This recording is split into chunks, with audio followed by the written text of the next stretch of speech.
My parents evicted me on my birthday. A decade later, they faced the consequences. I'm Lucas, 27, and if you told me 10 years ago I'd inherit my grandfather's $3.5 million estate, I'd have thought you were joking. At 18, I was barely scraping by after my parents evicted me on my birthday, handing me a backpack and telling me I was no longer their responsibility. They saw me as a failure compared to my sister, Sophia, their golden child. While she was showered with cars and college funds, I was told to be a man and figure it out. My mother sighed, "You're too sensitive, Lucas. You expect handouts," my father warned. "If you're still here at 18, you're a failure." When that day came, they sat me down, cut me off, and said, "Learn the value of hard work." I left with 2 outfits and a part-time job that barely covered food, sleeping in my car that night. Our family wasn't poor. We lived in a comfortable suburban home. My father managed a logistics company and my mother, a part-time teacher, acted like the neighborhood's queen. But appearances were everything. Sophia, the straight-a cheerleader, could do no wrong. I didn't fit their mold, loving art over sports, books over cars, and questioning their rules. That was my crime. As a teenager, the unfairness stung. Sophia got a new car at 17. I got hand-me-downs, her tuition was paid, I was on my own. When I asked why, I was dismissed. One night at dinner, my father stared me down and said, "You'll never make it without us." I laughed, but it crushed me. The only person who never abandoned me was my grandfather, my father's dad. He was different, kind, seeing potential where others saw flaws. When people mocked my quiet nature, he'd say, "You're just thinking before you speak."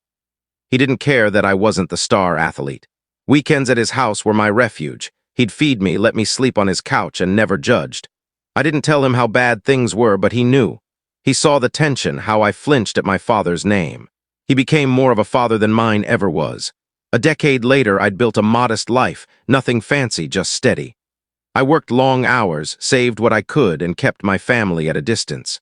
Sophia sent smug texts about her vacations or new house, rubbing in her superiority. My parents stayed silent until they needed something, then my mother would call. "Lucas, honey, how are you?" I kept responses short, wary of their motives. Then my grandfather passed away, and it shattered me.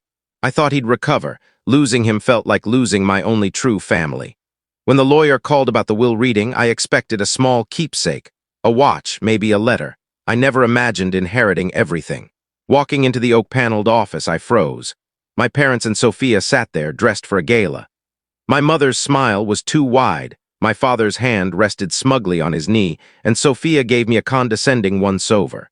I wanted to leave, but I sat, the air thick with their fake warmth. My mother whispered, "We'll make sure the estate's handled properly, Lucas." My father added, "We'll manage it for you." They were already counting the money. The lawyer cleared his throat and read, "Per the wishes of Walter Montgomery, his entire estate, valued at $3.5 million, is left to his grandson, Lucas Montgomery." Time stopped. I pictured my grandfather's sly grin like he'd planned this. My parents' faces froze, Sophia's jaw dropped. The lawyer added, "There are stipulations you'll want to hear." My mother recovered first, her voice syrupy. "Of course, Lucas was close to Dad, but he'll need our guidance. He's inexperienced." My father nodded. "An estate this size could ruin him. We'll manage it."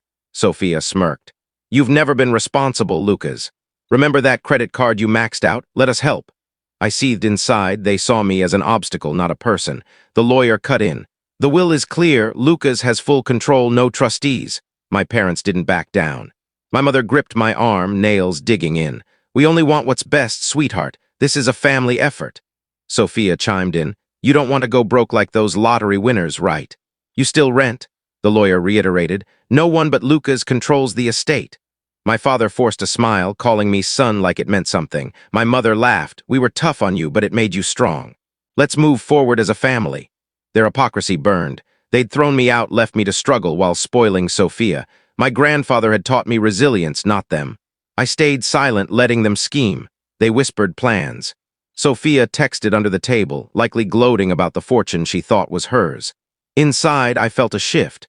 After years of being discarded, I held power, and they hated it. As we left, my mother said, "Come over tonight, Lucas. We'll discuss details." My father added, "We'll handle investments, taxes." Sophia smirked, "You're lucky. Without us, you'd drown." I clenched my fists. Lucky? No, I was chosen. My grandfather entrusted me, not them. That evening, Sophia showed up at my apartment, reeking of perfume, sneering at my modest space. "This won't do anymore," she said. You need us, Dad's investments, my style. I shut her down. Grandpa left it to me. A week later, the lawyer called. Someone tried accessing the estate funds, claiming to be my representative. The bank flagged it thanks to the will's rules. I knew it was my parents.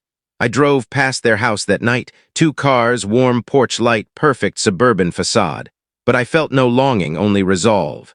This was theft, not just manipulation. Then the rumors started. In our small town, my parents spread lies. I was the greedy grandson who stole the family fortune. Strangers whispered, friends stopped calling. I hit rock bottom, staring at bills, not because I couldn't pay, but because I feared their narrative was true. Then I found a note from my grandfather, tucked in an old envelope. The world tries to take, Lucas, don't let them.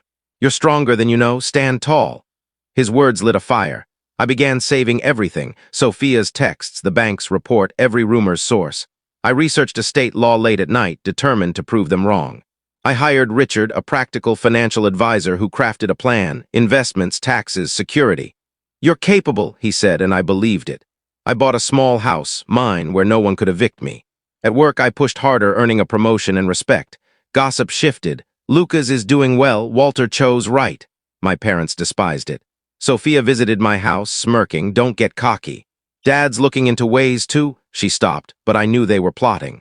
At a charity event for my grandfather, I met Marcus, a retired attorney who'd known him. Walter put protections in place, he said. Your parents will regret overstepping. He revealed the will's clauses, disinheriting them if they interfered. My grandfather had foreseen their moves, leaving me a fortress. I saved their manipulative letters, building a case with Marcus. They thought I was still the kid they'd cast out. They were wrong.